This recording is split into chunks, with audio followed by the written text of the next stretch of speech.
दोस्तों, class 10th maths के अंदर एक्सरसाइज 4.2 यानी कि क्वाड्रेटिक इक्वेशन जो चैप्टर है उसमें से एक्सरसाइज सेकंड चल रही थी। उसके क्वेश्चन नंबर 1 का थर्ड पार्ट आज हम करने वाले हैं। क्वेश्चन क्या है देखिए, काफ़ी इंपॉर्टेंट है, आता भी है ये क्वेश्चन एग्जाम में, तो आपको ध्यान से देखना है। क्वेश्चन क्या कह रहा है देखिए, under root 2x² plus 7x plus 5 under root 2 equal to 0। हमें इसको फैक्टराइज करके हमें इसके क्या फाइंड करने हैं, रूट्स फाइंड करने हैं या जीरोज फाइंड करने हैं। ठीक है, तो सबसे पहले आपको एक बात ध्यान रखनी है कि ये जो डिजिट है और ये जो डिजिट है इनका मल्टीप्लाई क्या आएगा। रफ वर्क में आपको थोड़ा समझा देता हूँ। ये रूट 2 है, ए की वैल्यू, और सी की जो वैल्यू है वो क्या है 5 इंटू अंडर रूट 2। जब अपने इनका मल्टीप्लाई करेंगे तो देखो रूट 2 को रूट 2 से मल्टीप्लाई करेंगे तो क्या बनेगा 2, और इनटू में क्या पड़ा है दोस्तों 5। तो ये मल्टीप्लाई होने के बाद आपके पास क्या बन गया दोस्तों 10। यानी कि मेथड आपको मैंने प्रीवियस पार्ट्स में भी एक्सप्लेन किया था और सेकंड यूनिट में भी एक्सप्लेन कर दिया था। सेकंड यूनिट जिन लोगों ने नहीं देखी है, नीचे आपको लिंक मिल जाएगा सेकंड यूनिट का, आप देख सकते हैं। मैंने इसमें अभी क्या किया देखो, फर्स्ट पार्ट सेम लिखा, सी पार्ट सेम लिखा, क्योंकि स्टैंडर्ड इक्वेशन क्या होती है ax² plus bx plus c equal to 0। ये होती है ना क्वाड्रेटिक इक्वेशन की स्टैंडर्ड फॉर्म। तो इसमें हम क्या करते हैं दोस्तों, ax² ये वाला पार्ट सेम लिखते हैं, सी यानी कि लास्ट वाला पार्ट सेम लिखते हैं, 5 अंडर रूट 2 है ये, और बीच वाले पार्ट को हम क्या करते हैं स्प्लिट करते हैं, तोड़ते हैं, फैक्टराइज करते हैं। ऐसे फैक्टर करने हैं दोस्तों कि ये मल्टीप्लाई करने पे क्या बन जाए 10 बन जाए, और एडिंग या सब्ट्रैक्ट करने पे क्या बन जाए 7 बन जाए। तो क्या मैं इसको 7x को 2x प्लस 5x लिख सकता हूँ? बिल्कुल लिख सकता हूँ, क्योंकि 2 प्लस 5 क्या होगा 7 हो जाएगा, और 2 और 5 को मल्टीप्लाई करके देखो तो क्या बनेगा 10 बनेगा। यही रिक्वायर्ड कंडीशन थी हमारी। अब हमें क्या करना है दोस्तों, ये हमारे पास एक पेयर बन गया और ये हमारे पास सेकंड पेयर बन गया। इन दोनों में से क्या कॉमन आ रहा है आपको ध्यान से देखना है। यहाँ देखिए x तो दिख रहा है, आप बोलेंगे कि x कॉमन आ रहा है, बिल्कुल x कॉमन आ रहा है, लेकिन x के साथ साथ एक और चीज़ कॉमन आ रही है। यहाँ ये जो 2 है ना दोस्तों, इस 2 को हम क्या लिख सकते हैं, इस 2 को लिख सकते हैं under root 2 into under root 2 लिख सकते हैं ना दोस्तों। मैंने यहाँ आपको समझाया कि under root 2 into under root 2 क्या होता है 2 होता है। तो इस 2 को अपने दिमाग में एक बार आप स्प्लिट कीजिए, फैक्टराइज कीजिए। 2 के फैक्टर क्या होंगे under root 2 into under root 2, ठीक है ना। अब इस टर्म में और इस टर्म में देखिए क्या कॉमन आ रहा है, रूट टू दोनों में है ना, तो x रूट 2 आपका कॉमन आ रहा है दोस्तों, समझ रहे हो बात। यहाँ x की पावर 2 थी जिसमें से एक बाहर गई और एक अंदर बच गई, रूट 2 आपका पूरा का पूरा बाहर, प्लस यहाँ क्या था x था, x बाहर आ गया। रूट 2 कितनी बार था 2 बार था, 2 बार में से एक बार बाहर गया और एक बार आपका अंदर रह गया। ये बात आपको समझ में आ गई तो ही हम आगे चलेंगे, अदरवाइज आगे जाने का कोई फायदा नहीं है। दोबारा देख लीजिए इस चीज को, x की पावर 2 थी देखो तो x कॉमन आ गया और रूट 2 कॉमन आ गया। यहां से x की पावर 2 में से एक बाहर और एक अंदर, क्लियर। यहाँ ये रूट 2 जो है, अकेला 2 जो है उसको अपने ऐसे लिखेंगे, तो एक रूट 2 आपका बाहर आ जाएगा, ये रूट 2 आपका अंदर और ये x आपका बाहर, ठीक है ना। यहाँ देखिए साफ दिख रहा है कि 5 कॉमन आ रहा है दोनों में, ये रहा 5 और ये रहा 5, दोनों जगह 5 कॉमन आ रहा है। तो 5 कॉमन ले लेते हैं हम, यहाँ बच जाएगा दोस्तों x, और यहाँ से 5 बाहर गया, रूट 2 अंदर बच गया, और इक्वल टू 0। एक बात मैंने आपको पहले भी पिछले पार्ट्स में भी बताई थी, क्या बताई थी कि ये जो फैक्टर्स आते हैं, जो ब्रैकेट्स में जो डिजिट्स आती हैं, ये आपकी सेम आनी चाहिए, अदरवाइज आपका क्वेश्चन यहीं से समझ लें कि गलत हो रहा है। ये आपके सेम आने चाहिए। तो फर्स्ट ब्रैकेट आपका यही लिखेंगे x plus root 2 equal to 0। First bracket में हमने यही लिखा। अच्छा, दूसरे ब्रैकेट में हम क्या लिखेंगे, दूसरे ब्रैकेट में लिखेंगे हम x रूट 2 ये वाला प्लस 5 इक्वल टू 0। जिन लोगों ने मेथड की स्टार्टिंग नहीं देखी है वो पिछले पार्ट्स देख सकते हैं, लिंक आपको इसी वीडियो के नीचे मिल जाएगा, आप ध्यान से देखेंगे उस चीज़ को, ठीक है। फिर आपको मेथड सारा समझ में आ जाएगा। अब हमने क्या किया अभी तक, x प्लस रूट 2 ये वाला जो फैक्टर था इसको एक साइड कर लिया, x रूट 2 प्लस 5 इसको एक साइड कर लिया। यहाँ से x की क्या वैल्यू आएगी, ये रूट 2 0 वाली साइड जाएगा, प्लस का है, राइट साइड में जाके क्या बनेगा माइनस का, तो ये बनेगा दोस्तों x equal minus under root 2, यही बनेगा।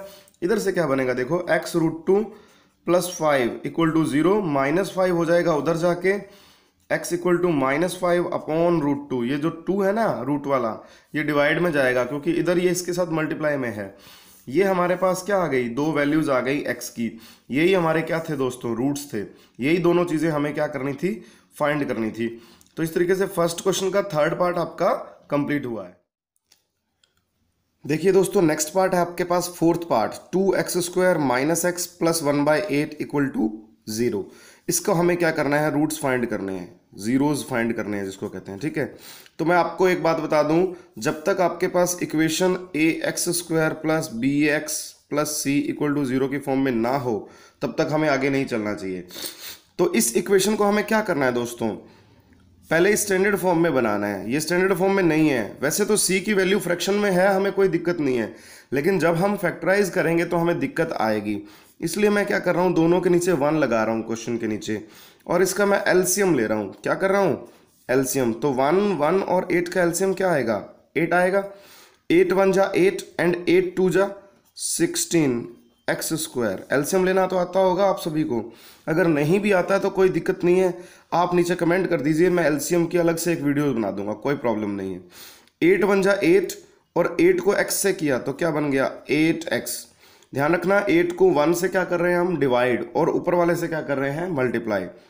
प्लस 8 में 8 का डिवाइड किया तो क्या बन गया, 1, और 1 को 1 से मल्टीप्लाई किया तो क्या बन गया, 1 इक्वल टू क्या है, 0 है, ठीक है। उसके बाद देखिए ध्यान से, यहां बनेगा 16x² - 8x + 1।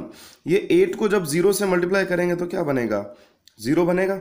16x² - 8x + 1 = 0। अब हमारे पास ये इक्वेशन आई है दोस्तों स्टैंडर्ड फॉर्म, यानी कि ax² + bx + c = 0। इस फॉर्म में ये इक्वेशन है, हमें इसका फैक्टराइज करना है।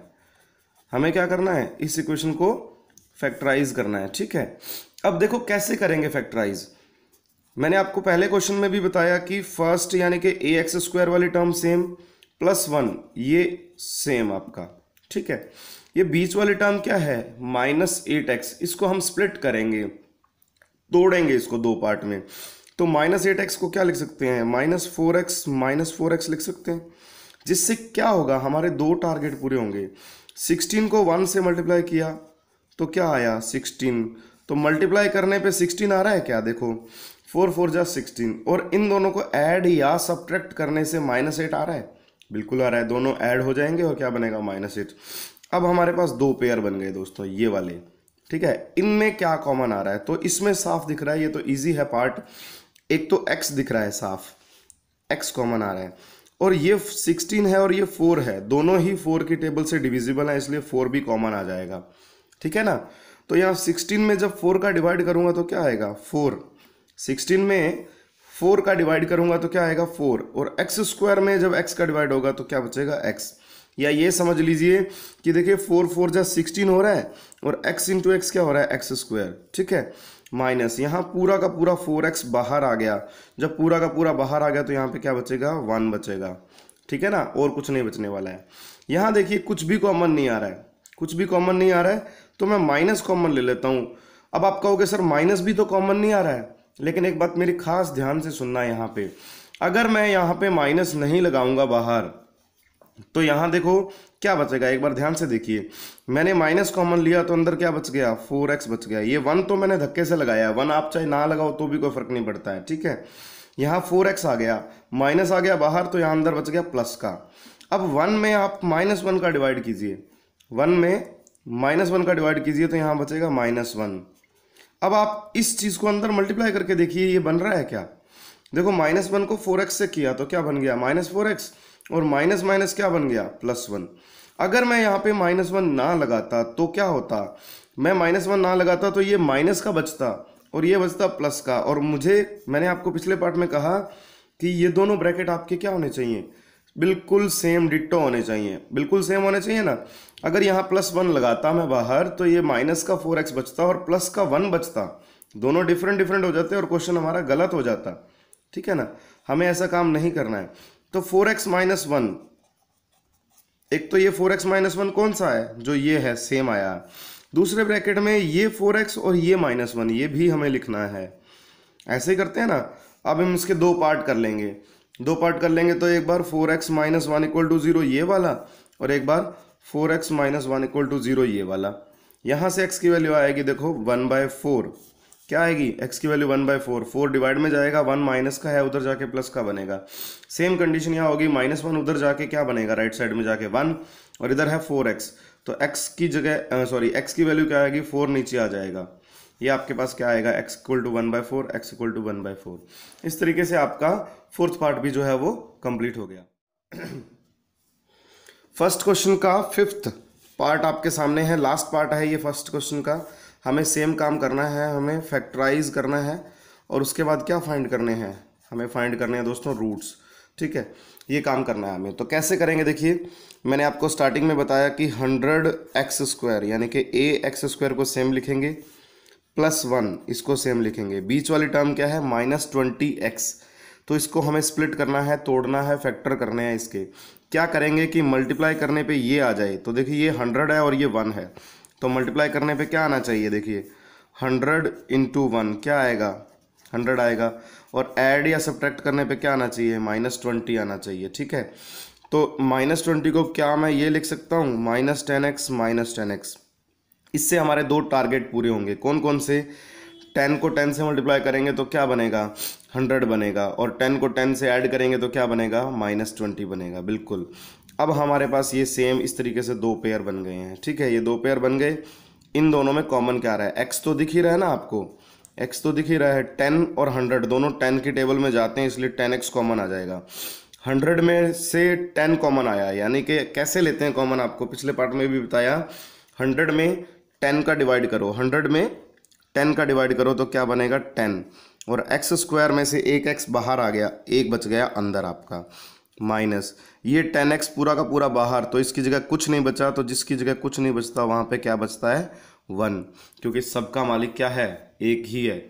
जहाँ कुछ नहीं बचता वहाँ सिर्फ मालिक बचता है एक। ठीक है, ये आपको याद रखना है। अच्छा, यहाँ भी सेम कंडीशन आई है जो अभी जस्ट पिछले क्वेश्चन में बताया था आपको। ये 10x है माइनस का, और ये प्लस का 1 है। मुझे 10x अंदर प्लस का चाहिए, तो माइनस श्योर है बाहर ही आएगा। दोबारा सुन लीजिए मैं क्या कह रहा हूँ, फर्स्ट ब्रैकेट को देखा करो।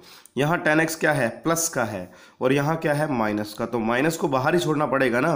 अगर 10x प्लस का चाहिए तो, अगर 10x प्लस का चाहिए तो माइनस को बाहर छोड़ दो, ये छोड़ दिया मैंने, 10x बाहर आ गया, 10x अंदर आ गया, और 1 में 1 का डिवाइड करेंगे तो क्या बनेगा, -1, +1 में -1 का डिवाइड होगा तो -1 बचेगा। ये दोनों फैक्टर्स आपके सेम, 10x -1 सेम, और यहाँ से 10x -1 सेम। दोबारा सुन लीजिए, ये दोनों ब्रैकेट, ये और ये वाला 10x और ये -1 सेकंड ब्रैकेट में आएगा। अब हम इसको स्प्लिट करेंगे, अलग अलग पार्ट में डिवाइड कर देंगे इस तरीके से। ठीक है, आफ्टर दैट क्या बनेगा, x की वैल्यू बनेगी 1/10, और इधर से भी x की वैल्यू क्या बनेगी, 1/10। ये आपके दोनों क्या आ गए, रूट्स आ गए। तो आपकी 4.2 एक्सरसाइज का क्वेश्चन नंबर 1 पूरा हो गया, जिसके 5 पार्ट्स थे। ठीक है ना।